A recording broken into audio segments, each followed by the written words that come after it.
تو وہ تو ہدایت سری ہے، کھلی ہے، جو بھی آ جائے، دعوت ہے، آ جاؤ۔ مگر اس دعوت پہ یہودی و منتشا انہی لوگوں کے لیے جو اللہ کی معرفت کو تلاش کرتے ہیں اور اس کو ڈھونڈتے ہیں۔ یعنی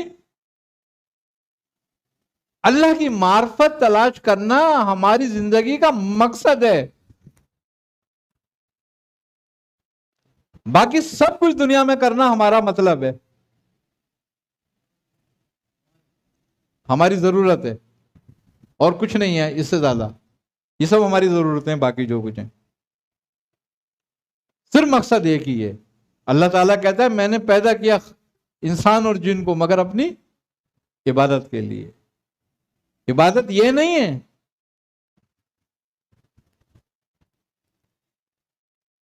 کہ اندھی عبادت کرتے رہو، عبادت یہ ہے کہ تو اپنے رب کو پہچانے۔ لیعبدون کا مقصد لیعرفون ہے کہ تو اس کو جانے۔ رب کی چاہت یہی تھی،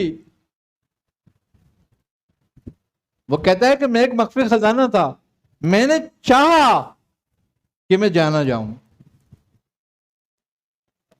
یہ نہیں کہتا میں نے چاہا کہ میں پوجا جاؤں، میں جانا جاؤں۔ تو رب کو پہچاننا عبادت ہے۔ مقصد تمہاری زندگی کا صرف یہ ہے کہ تم یہاں پر اپنے رب کو پہچان لو، یہی کی پہچان کام آئے گی، یہاں سے نکل کے کوئی پہچان کام نہیں آتی۔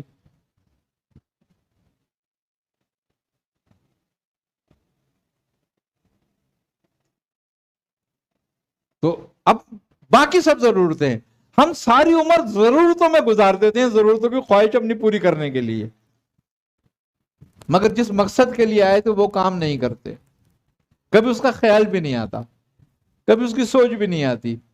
دین کا بھی علم حاصل کرتے ہیں اور خوب دین کا علم حاصل کرتے ہیں، اس پر کمال حاصل کرتے ہیں، مگر دنیا کے لیے، اس کا مقصد بھی دنیا ہی ہوتا ہے۔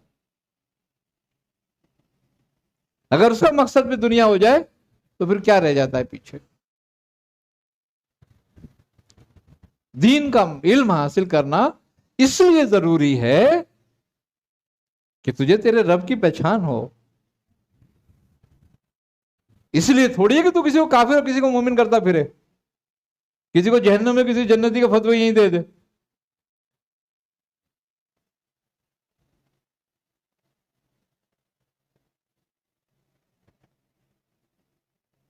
آئی نا سمجھ میں؟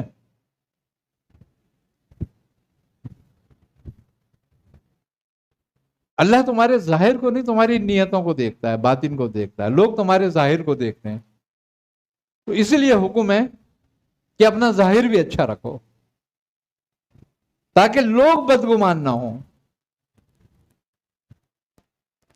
لیکن جتنا تم اپنا ظاہر اچھا رکھو اس سے 70 گنا زیادہ اپنا اندر اچھا کرو۔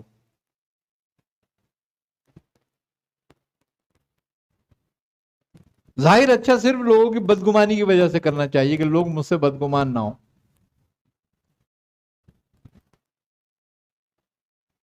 لیکن اندر اپنا رب کے لیے ہونا چاہیے، کہ اس کے لیے کہ وہ راضی ہو جائے۔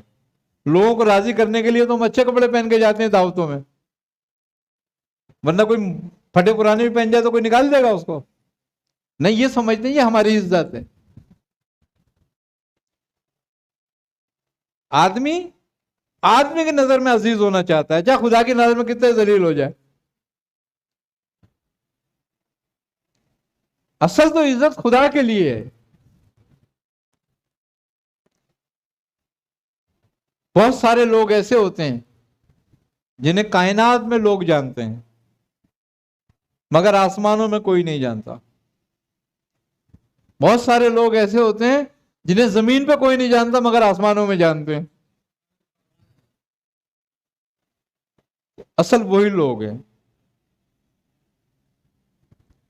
اللہ تعالی ہمیں سمجھنے سمجھانے کی توفیق عطا کرے، اور جو کچھ ہم نے کہا سنا اللہ ہمیں اس پہ عمل کرنے کی توفیق دے۔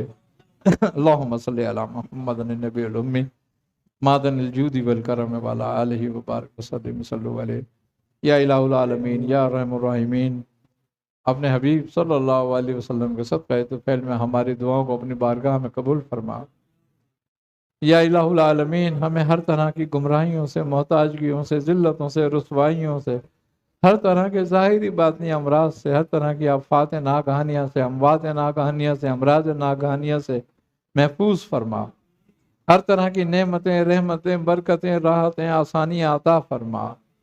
یا الہ العالمین، ہم تیرا ذکر فکر کرنے کے لیے، تیرے حبیب کا ذکر کرنے کے لیے یا الہ العالمین یہاں اکٹھے ہوئے، اپنے حبیب صلی اللہ علیہ وسلم کے صدقہ طفیل میں ہماری مغفرت فرما۔ یا الہ العالمین، ہماری اس سعی کو اپنی بارگاہ میں قبول فرما۔ یا الہ العالمین، اپنے حبیب صلی اللہ علیہ وسلم کے صدقہ طفیل میں ہمیں محبین اولیاء اللہ، محبین اہل بیت اور محبین صحابہ اکرام رضوان اللہ تعالی علیہم اجمعین میں رکھ اور انہی میں اٹھا۔ یا الہ العالمین، ہمارا خاتمہ بالخیر فرما۔ ربنا تقبل منا انک انت السمیع العلیم وتب علینا انک انت التواب الرحیم۔ صلی اللہ تعالی علی خیر خلقہ نور عرشہ زینت فرشہ قاسم رزقہ محمد وعلی آلہ وصحبہ اجمعین برحمتک یا ارحم الراحمین۔